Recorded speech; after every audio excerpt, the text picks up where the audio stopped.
Equi potential surface हमने शुरू किया था। ये इलेक्ट्रिक फील्ड है। ये इलेक्ट्रिक फील्ड में बहुत सारे पॉइंट्स हैं और इन सारे पॉइंट्स का पोटेंशियल सेम है।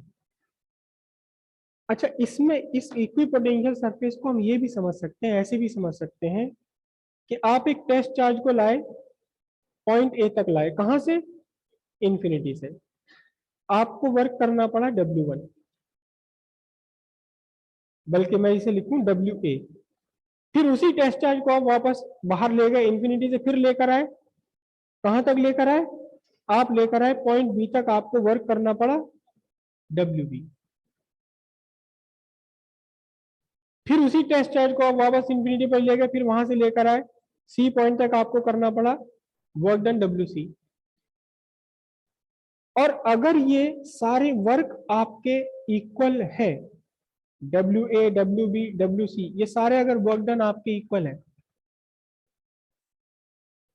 तो इसका मतलब क्या हुआ?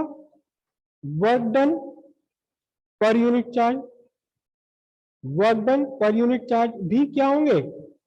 सेम होंगे। और work done per unit charge क्या है? Electric potential. इलेक्ट्रिक पोटेंशियल भी सेम हो। ये जो सरफेस आपकी बन गई है, अभी तो मैंने सरफेस बनाई है, ये कोई लाइन भी हो सकती है, स्ट्रेट लाइन भी हो सकती है, कर्व लाइन भी हो सकती है। ये सरफेस अभी मैंने प्लेन सरफेस बनाई है, ये सरफेस आपकी कर्व भी हो सकती है, कोई और शेप भी हो सकती है। लेकिन सिंपल सी बात है, एक ऐसी सरफेस, एक ऐसी सरफेस जिस सरफेस के हर एक पॉइंट पर इलेक्ट्रिक पोटेंशियल सेम हो, हम इस सरफेस को क्या बोलेंगे? Equi potential surface. और इसे डिफाइन करने के लिए एक वर्ड हम यूज करेंगे, लोकस। वर्ड यूज करेंगे लोकस। अब ये एक सरफेस मैंने बनाई है, इस पर ABCD ये 4 पॉइंट बनाए, बहुत सारे पॉइंट बनाए। अगर ये ही पार्टिकल यहां आ जाए, यहां आ जाए, यहां आ जाए, यहां आ जाए, तो हर जगह इस पार्टिकल के लिए पोटेंशियल क्या होगा? सेम होगा। ठीक है। तो locus of all the part all the points, कैसा locus? Having equal potential is called क्या? Equipotential surface. Locus of point having same potential.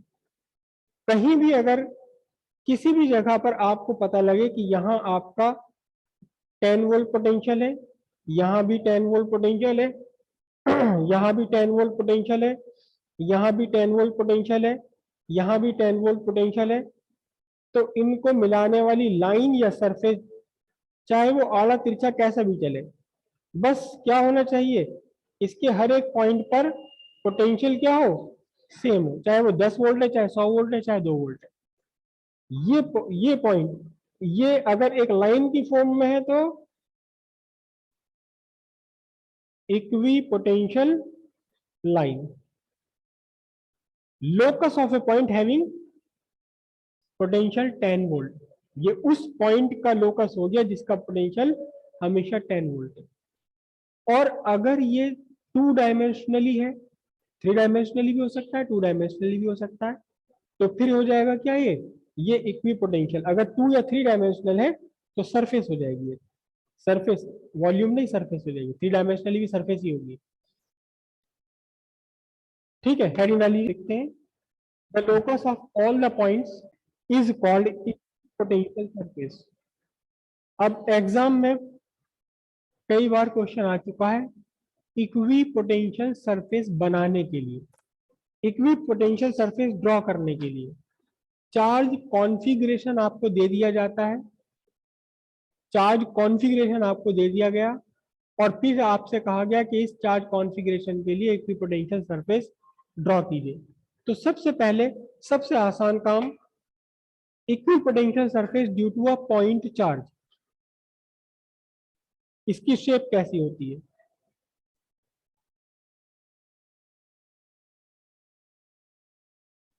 Equipotential surface due to a point charge.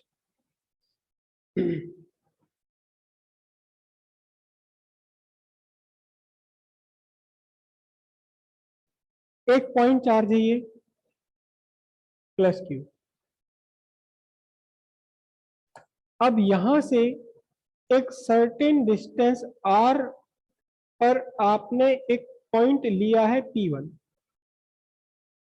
तो P1 पर कितना electric potential है? This plus Q charge, due to this plus Q the potential, electric potential at P1, it is VP1 equals 1 by 4 pi epsilon naught Q by R। Volt, volt कह दे या joule पर coulomb कह दे। This is the potential at P1 due to charge plus Q. अब यही इस plus Q charge से सेम डिस्टेंस R पर, सेम डिस्टेंस R पर एक मैंने दूसरा पॉइंट लिया है, इस पॉइंट का नाम है P2। Okay, so what is the potential at point P2 due to this charge plus Q? So what is the potential? कितना होगा? सेम होगा ना, न्यूमेरिकली दोनों सेम होंगे। Then Vp2 equals 1 by 4 pi epsilon naught Q by R volt. मतलब क्या हुआ इसका कि मैं इस गिवन चार्ज प्लस क्यू से R डिस्टेंस पर जितने भी पॉइंट्स ले लूं, जितने भी पॉइंट्स ले लूं मैं यहां किसी भी डायरेक्शन में, इन सारे के सारे पॉइंट्स पर पोटेंशियल सेम है, जीरो नहीं है, सेम है, पोटेंशियल यहां सेम है। तो इसका मतलब क्या हुआ? अगर मैं इन सारे पॉइंट्स को मिलाने वाली एक लाइन ड्रॉ कर दूं, एक लाइन ड्रॉ कर दूं, तो ये लाइन ऐसी लाइन होगी जिस लाइन पर, जिस लाइन के हर एक पॉइंट पर पोटेंशियल सेम है। लेकिन अभी तो हमने एक कॉपी पर बनाया है, लेकिन ये 3 डायमेंशनली एप्लीकेबल है। समझ, ये मेरे पेन की टिप है, ये पॉजिटिव चार्ज है प्लस क्यू, ये मेरे पेन की tip plus Q positive charge. यहां से r डिस्टेंस पर लिया एक पॉइंट, पोटेंशियल कितना? 1 by 4 pi epsilon naught Q by R। यहां से ऊपर लिया मैंने एक पॉइंट, सेम पोटेंशियल, यहां से इधर लिया एक पॉइंट, इधर लिया पॉइंट, अपनी तरफ लिया, इधर लिया, इधर लिया, इधर लिया। इन सारे पॉइंट्स को अगर आप जोड़ देंगे क्या बन जाएगा? क्या बन जाएगा? एक स्फीयर बन जाएगा। समझिए बात?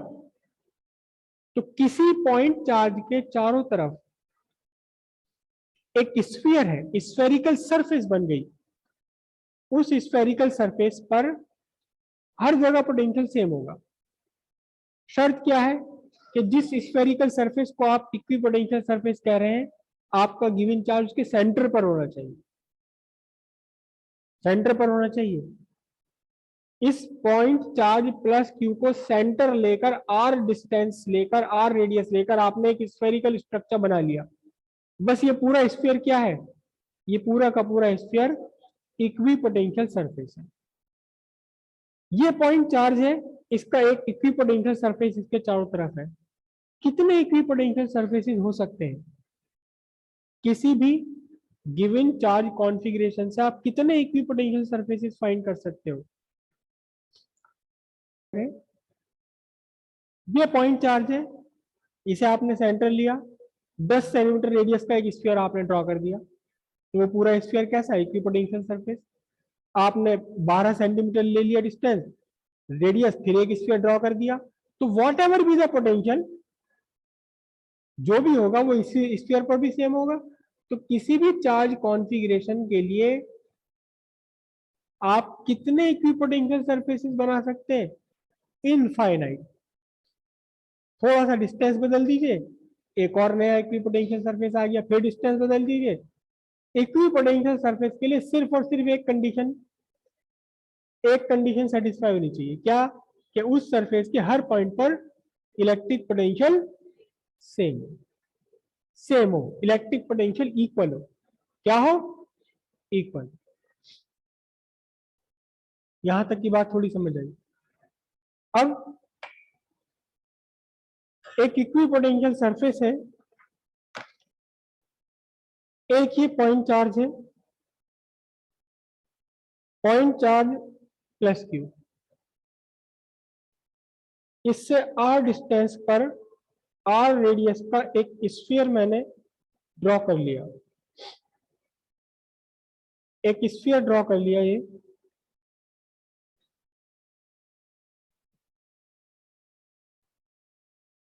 आर रेडियस का एक स्फीयर।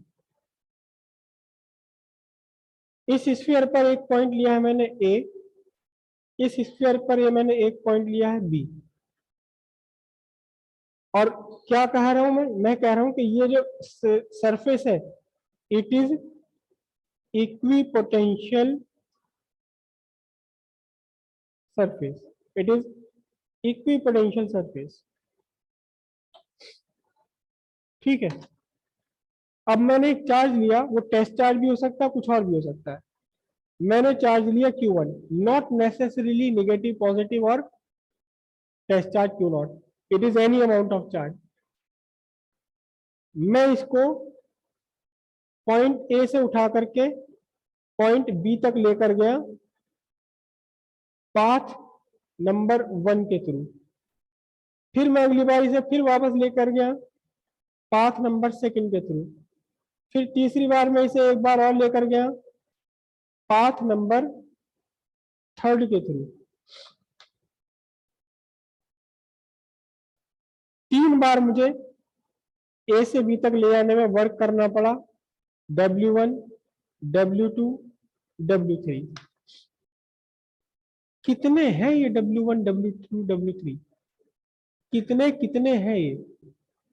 एक इक्विपोटेंशियल सरफेस तो आपकी बाहर वाली है, एक इक्विपोटेंशियल सरफेस मैंने और ड्रॉ कर ली। इस बाहर वाली इक्विपोटेंशियल सरफेस के लिए जो पोटेंशियल ए पर है पॉइंट पर, वही पोटेंशियल बी पर है। तो सिंपल सी बात है, VB माइनस VA 0 है, तो W बाय क्यू, WB 0 होगी, वर्क डन 0 होगी। दूसरा इक्विपोटेंशियल सरफेस एक ये रहा, इस पर एक पॉइंट है A डैश, इस पर एक पॉइंट है B डैश। अगर आप किसी भी चार्ज को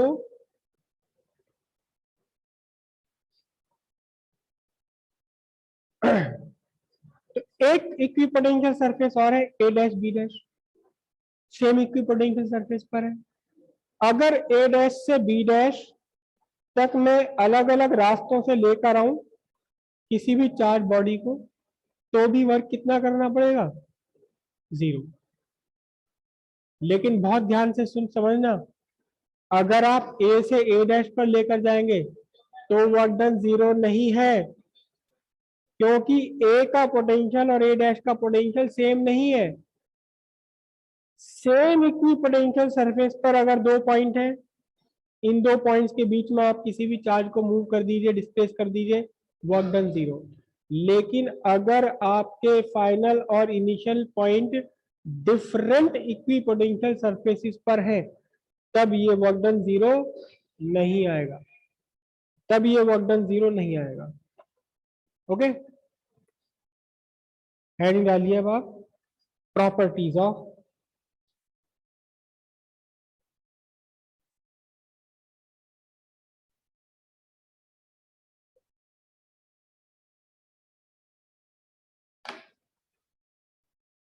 इक्विपोटेंशियल सरफेस की पहली प्रॉपर्टी। अक्सर हम पहली प्रॉपर्टी वही ले लेते हैं जिस प्रॉपर्टी से हमने डिफाइन किया है। क्या है? इक्विपोटेंशियल सरफेस हमने कौन सी सरफेस डिफाइन की? ऐसी सरफेस जिसके हर पॉइंट पर, तो ये पहली प्रॉपर्टी हो गई इक्विपोटेंशियल सरफेस की। क्या प्रॉपर्टी हो गई? The electric potential at every point on a given equipotential surface is same, what ever it is same. लिखी फर्स्ट प्रॉपर्टी। सेकेंड प्रॉपर्टी जो अभी अभी आपने यहां फाइंड की थी, क्या? कि आप गिवन इक्विपोटेंशियल सरफेस पर किसी भी अमाउंट ऑफ चार्ज को मूव कर दीजिए between two points on the same equipotential surface along any path, work done zero. लिखिए प्रॉपर्टी है work done for moving any amount of charge along any path between two points on the same equipotential surface is zero है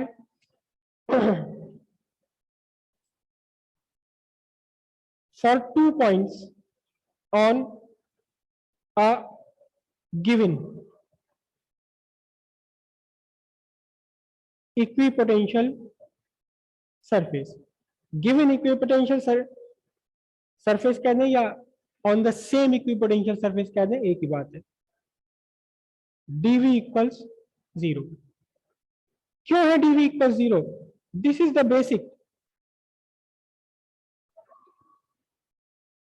basic concept of what?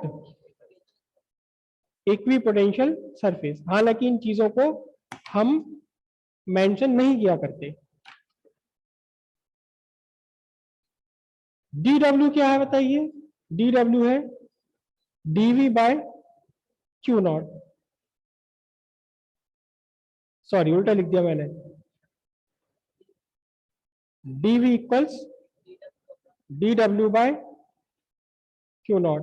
तो इससे निकला आपका dw equals Q not dv। For dv equals 0, dw equals 0। What is dw? dw equals the dot product of force and displacement. What is electric force? Electric force is